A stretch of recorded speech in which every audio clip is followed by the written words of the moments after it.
Good morning, everyone. Good morning. Sorry to just pop in again like this. I just had schedule conflicts, so I didn't make some meetings last week.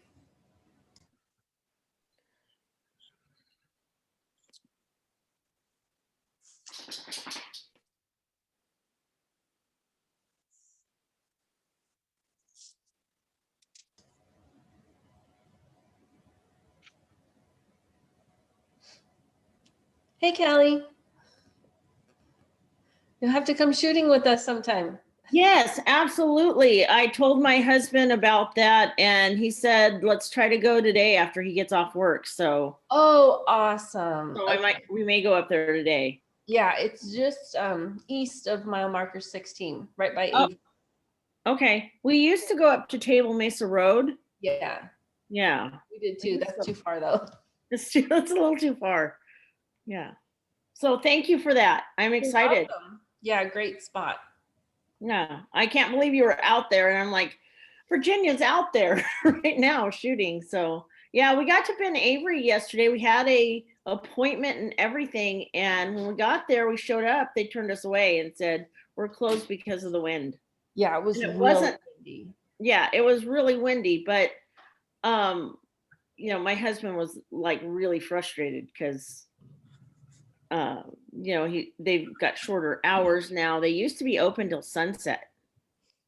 And now they've got like really short hours and Yeah, because you have to make an appointment and all that great stuff. So yeah, that's why it's harder. It's because you have to make an appointment and right. You can't just go out into the desert and one shoot out anymore. more. Right. Right. Absolutely. Hey, good morning, guys. How you doing? Good morning. Morning. Morning. Sorry for the delay. I'm having a weird thing with my signal here. Hopefully all you guys can hear me. Can you guys see me? Hello. Yep. Yeah. Awesome. How's everybody's weekend? Good. Good. Cool. Did you guys do any showings? Anything interesting over the weekend? Business or personal? I did a lot of showings back and forth on Saturday. I showed 2 different families' homes, and then they Nice. called me back and said, each family called me and said, I want to see that home again. And the other one was like, I want to see that home again.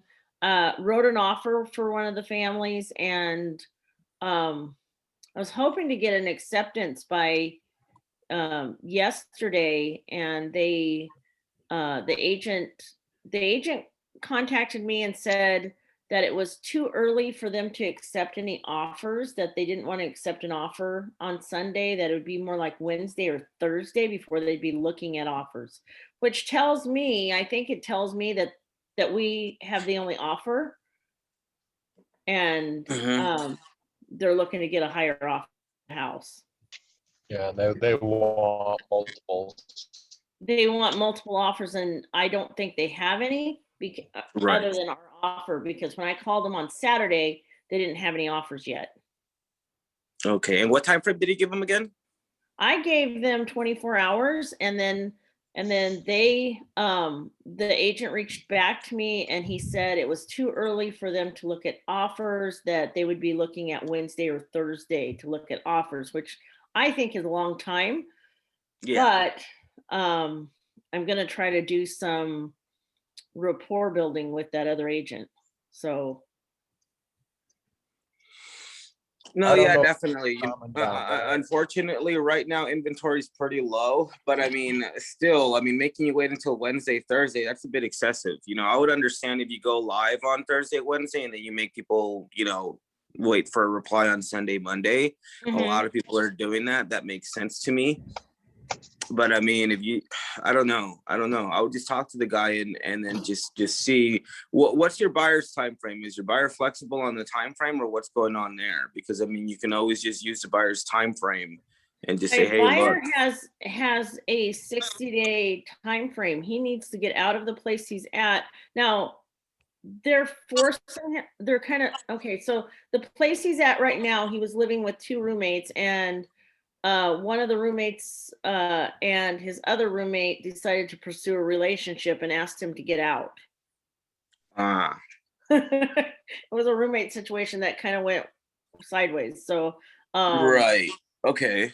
so they gave him 60 days, and his 60 days is like the first week of April. So I'm hoping to get him into something the end of this month. And so I told him Right. I had Jake call him, Jake Steinfath from Best Homes Mortgage, let him know that this Mhm. is a solid deal and that we can get it closed in a month, but I'm not sure what else I can do. If you got any tips about building rapport with that other agent, I don't know. No, yeah, I mean, definitely. I think this is probably going to be a pretty lengthy conversation because I'm going to want to know what's going on with the. I'm probably going to take a look at the property, as far as on the MLS, and then I'll call you to see how we can handle this because again, Wednesday to Thursday, that's a bit lengthy. That's a big lengthy from the weekend. I would understand if they're asking for a couple of days to review offers. I mean, even that makes sense. But just because you're saying you're not, you're waiting for more to come in. And I mean, what does that put us in the buyer's position? Okay, so we're just supposed to be okay with waiting 2-3 extra days until a better offer than ours comes in for you to say no. You know what I mean? Like, Right. I feel like that's where a lot of listing agents are kind of at, where they're like, well, hey, give us a day or two and we'll get back to you. And then day 2-3 passes and, they got 20 offers in now. And obviously yours isn't the highest and best anymore. Right. So I think although it is still definitely obviously a seller's market, I mean, the time frame's there for a reason. The expiration time frame there for the response time is there for a reason. But yeah, I'm gonna call you after the call and then we'll go over it because I Okay. think that's gonna be a little bit more lengthy. Now everybody else, because I don't want to take up too much of your Monday. We're 9 minutes in. Did anybody get a chance to go into the buyer's presentation, the PowerPoint we're supposed to role play on Friday, but we didn't? Did you guys use the weekend at all to take a glance at it? It's just like a 15-page PowerPoint, and some of those slides are only like a couple of sentences. Really, it's not a long PowerPoint. I used it. Okay, Ricardo, see Saturday your hand. morning. Okay. What was that, Faye? I used it Saturday morning to a client. Oh, nice. Okay, so you're already using it. How'd it go?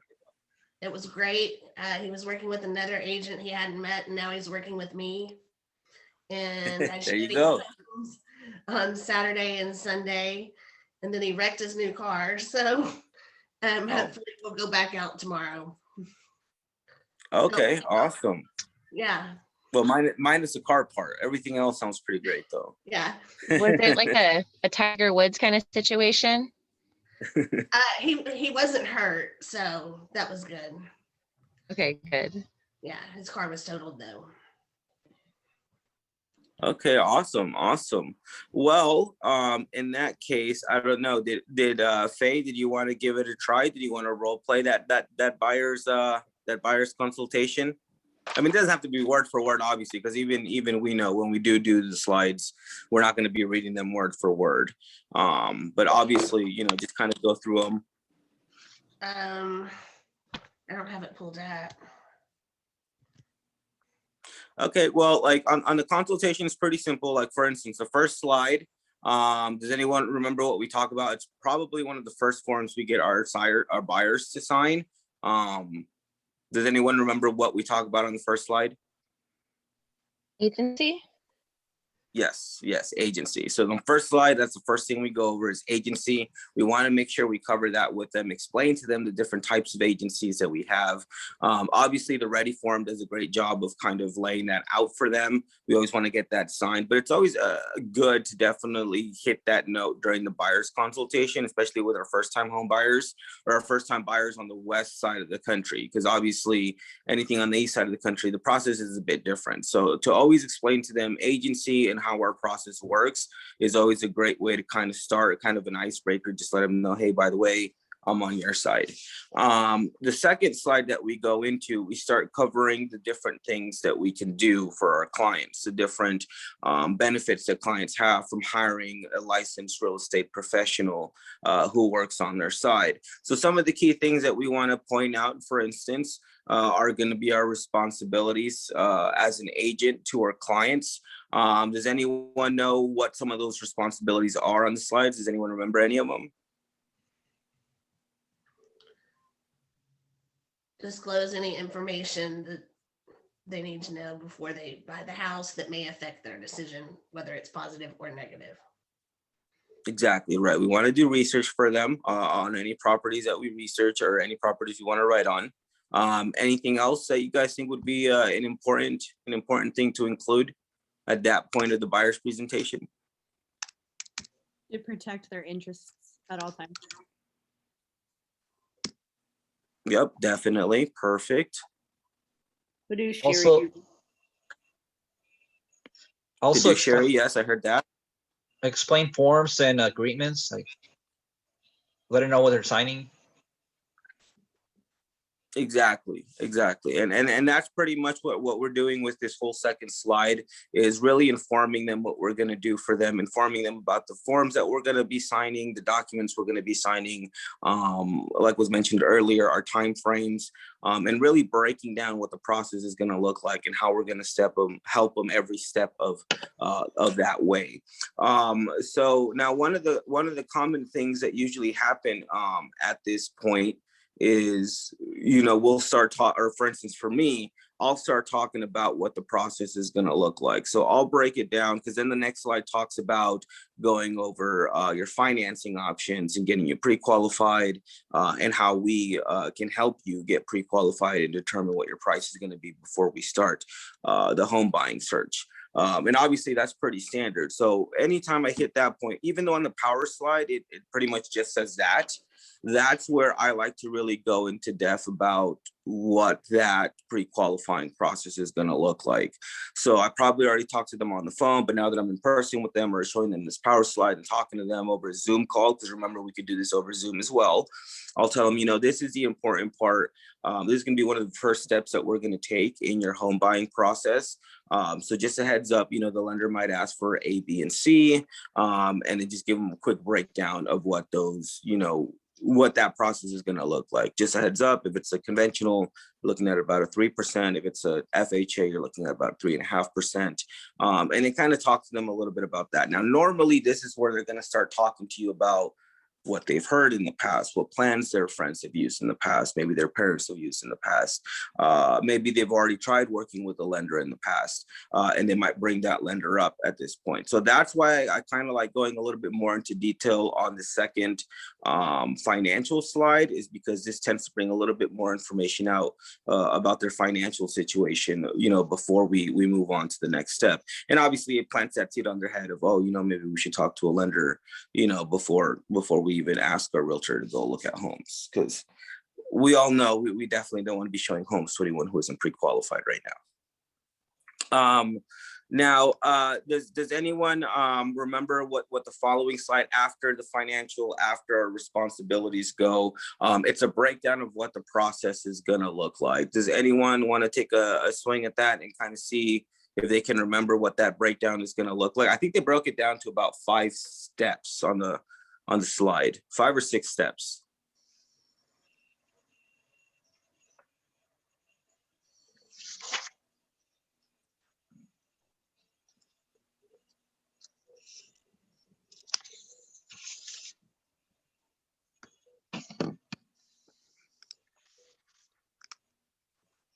No, okay. Can anybody pull it up? I would pull it up right now, but I got my phone here. Let me see. Or maybe I can't pull it up.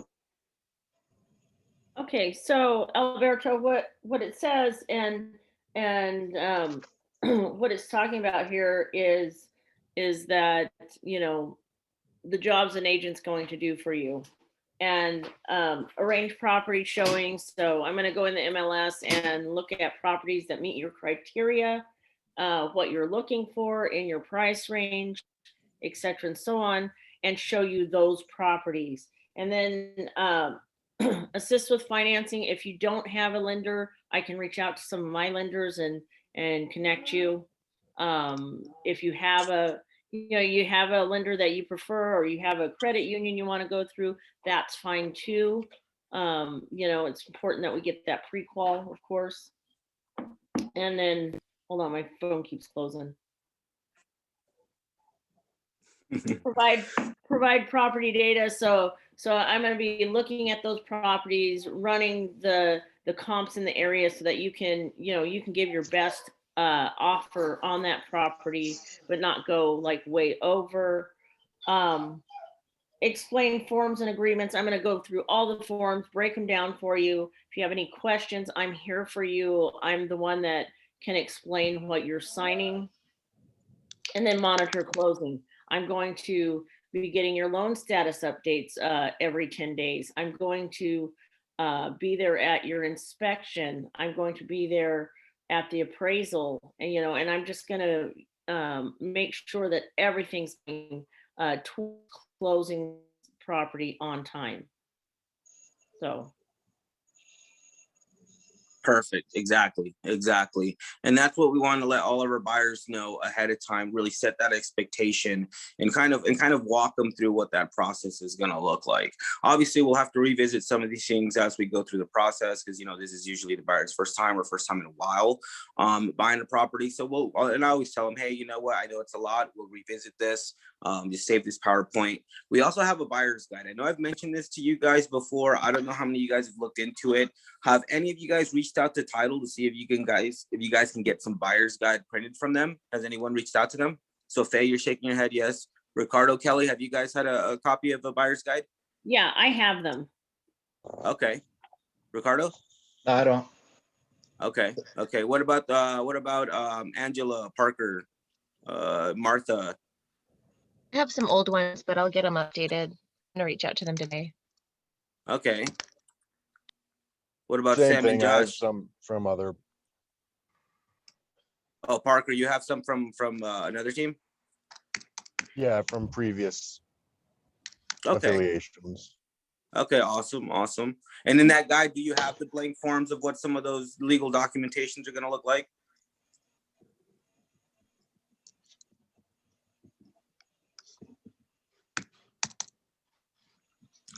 Only reason I ask is because if you reach out to Lawyers Title, Joshua and Sam, I don't know if you guys said you guys have them or not, but if you reach out to Lawyers Title, or any title agency that you guys work with, it doesn't have to be not Lawyers Title, I'm thinking Lawyers Title, First Arizona Title, or any other lawyer title company that you guys are dealing with, they have buyer's guides, seller's guides, and homeowners guides. That they can give to you. So they'll usually print out maybe like 5 or 6, on the house of each for you guys, and then they'll just send it out to the office or wherever's easier for you guys to get them at.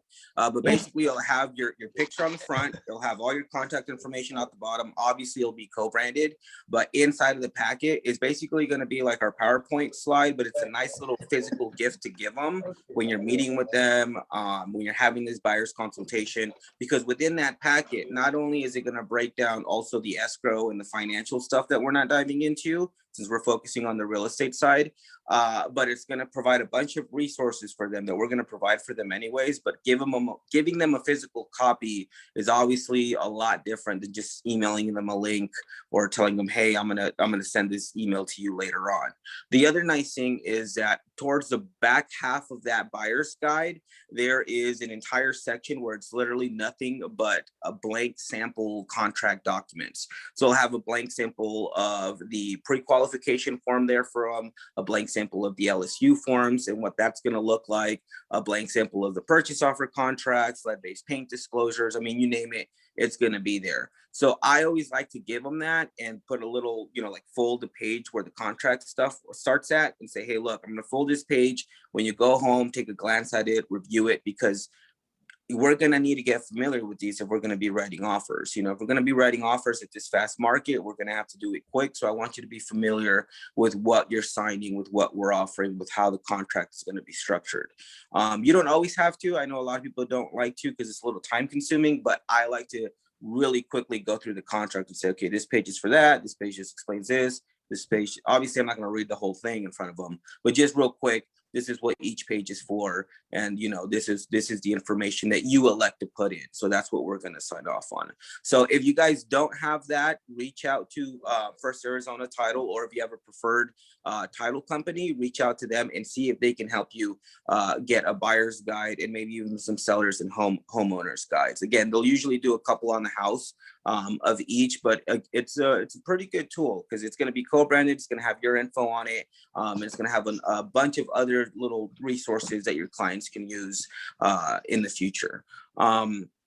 Now, towards the end of the slide, because again, it's 15 slides. So if you guys didn't go over it this weekend, please still go over it, save it to your files. Because I mean, I still like to email it to my clients, even though I'm going to give them a buyer's guide. I like to either email it to my clients either before or after the consultation, so that way they still have it. Now, is there anything that you felt like they didn't touch in the buyer's consultation? Anything that you guys felt that maybe was missing in the buyer's consultation, or something that you guys have noticed that came up during one of your recent buyer consultations? Any pushback, any interesting comments or questions based off of anything that you have said during that consultation?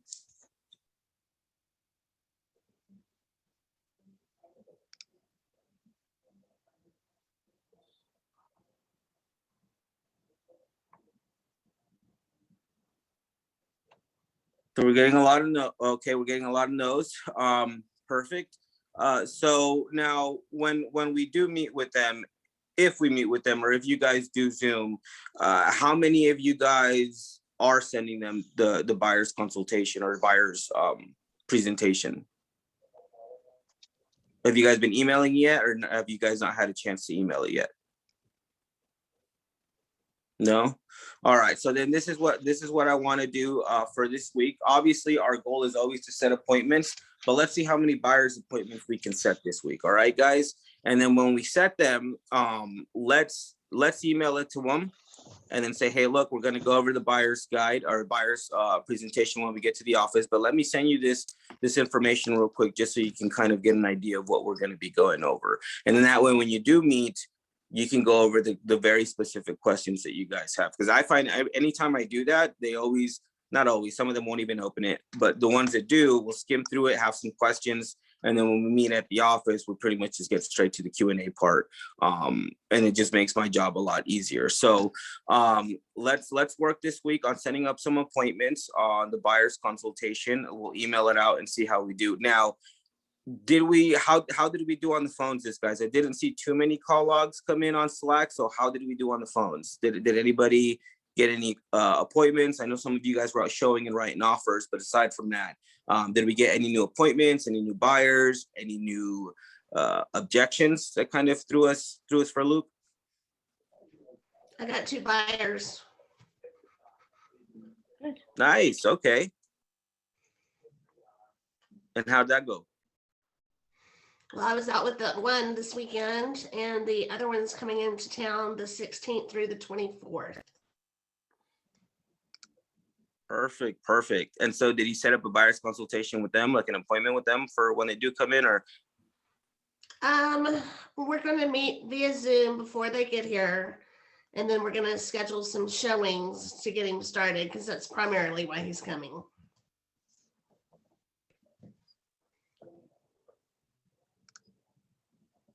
Anybody else get any interesting objections or any interesting questions from any of your buyers or any of your calls?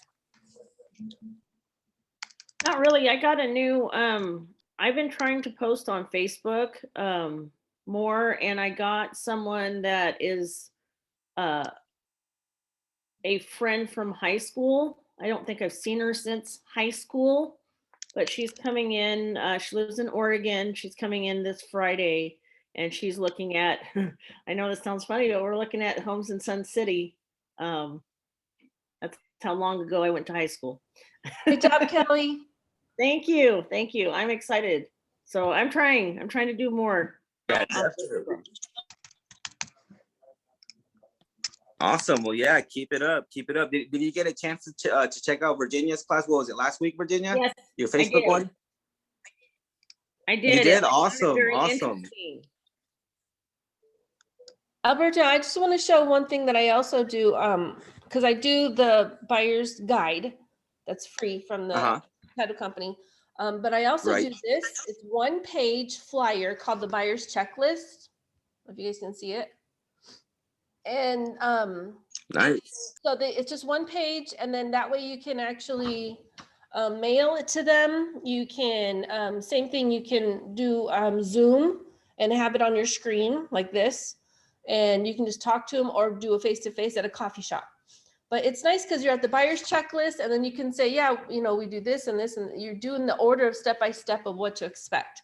And I think it's less overwhelming than a booklet, so that you can, it's just step-by-step of what to do. And then then I bring out the booklet and say, here's this, here's this, here's this, you know, this is what the contract looks like. And I just point out a few things on the contract and, you know, the forms.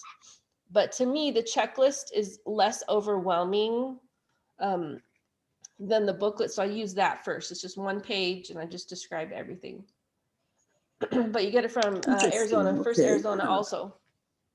Oh, okay. So you got that checklist from the title company too? Yeah, First Awesome. Arizona. Well, I'll definitely try that out, because usually when I meet with them, I give them everything, but that's interesting. And I can definitely see how that would be a lot less, you know, less intimidating to a buyer. It was just one quick little sheet. So awesome. Okay. Well, thank you for the tip, Virginia. I appreciate that.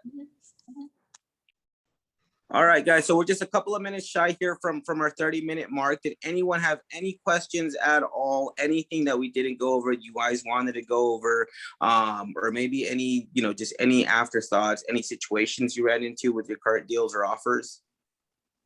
I had one this weekend. I took out some potential buyers that I ran into at Victory when I went over there to take pictures with a friend because her client is out of state. And I guess there was another agent showing this couple, and the husband was like, hey, do you sell homes here? Can you sell homes anywhere? I was like, yeah. And he was looking from Buckeye to Queen Creek. He was really open to any area, and he told me what he was looking for, gave me his email address and phone number. So then I realized as I walked out, because I went to the back of the house and we were in the walk-in closet of the master. And then when I was walking out to the front of the house, I realized he was with an agent. So I was like, oh, damn, like he really just approached me, you know, and my friend was like, good job. Like, you're my lucky charm, you know? And so I reached out to him and I asked him who the agent was, and he said that he wasn't really feeling the agent, and that there wasn't their style. And then he just went into like being very comfortable with me. And so I said, oh, well, there's Cantamia over in Estrella Mountain. And so I made an appointment and we went on a tour. And he was mentioning that they just signed a lease and that it's going to be over basically in a year, like in January of 2022. And they just moved from Ohio, and I told him, I said, well, you know, have you ever thought about breaking the lease? And he was like, no, I never thought about that, because he was wanting to get serious like in the fall to time that right.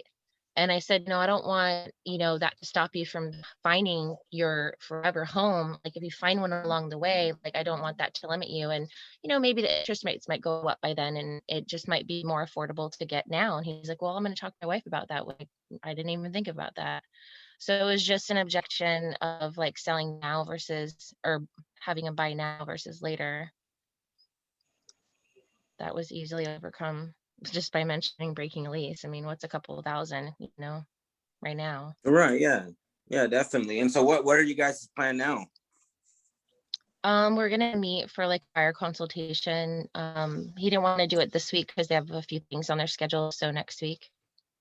Okay, awesome. Awesome. Yeah. And then obviously that's when we'll be able to find out a little bit more about, you know, if they can qualify, what they're looking at. Has obviously, since his lease is going on and stuff, has he looked into it, or was he really just going to wait until the end? No, At the he end of the year was going to talk to his wife and then look into it.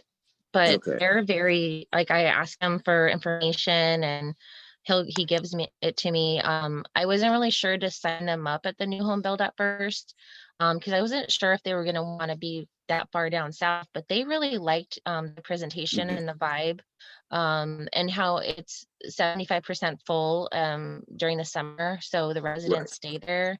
And then there's a lot of retired like military, police force, stuff like that. So, and it's very gated, so it's secluded. So they're not gonna have kids like running through there. And their events are exclusive in there as well as outside of there in the community. So they just liked it a lot. And so I registered them after and they said we had to do it within 24 hours. So I had them e-sign it and they were very responsive. So that's a good sign that they want to work with me, I think. So that was pretty easy to do with them. Yeah, yeah. And I was gonna say, I mean, if he's planning to do it at the end of the year,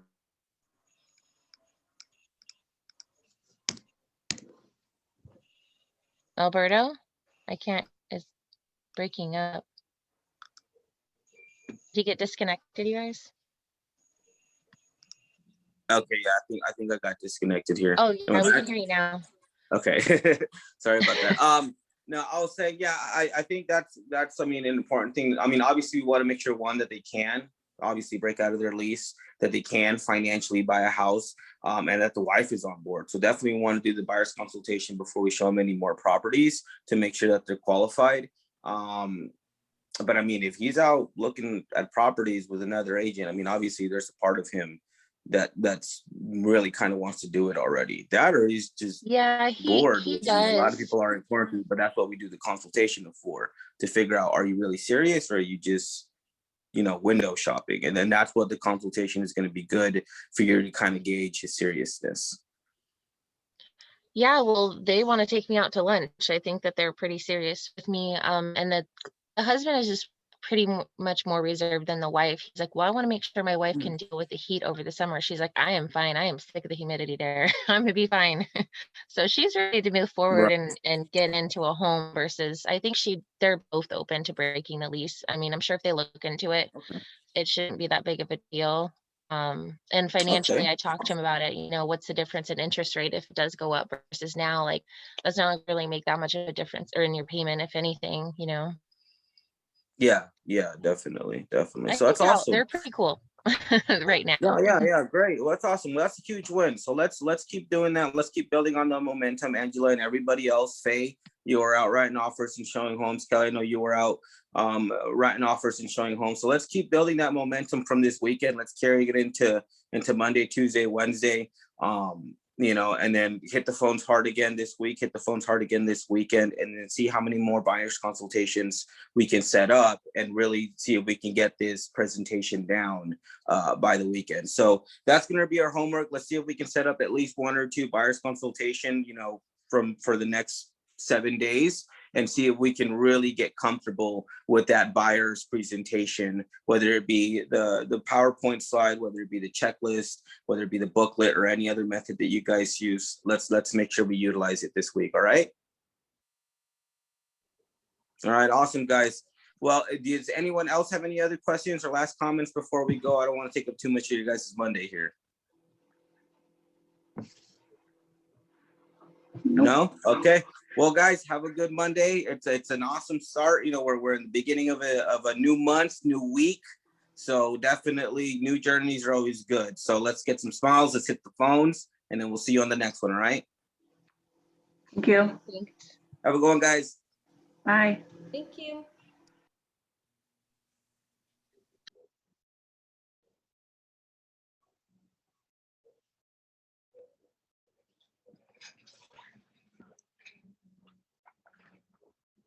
Yeah, when we cut the 90-day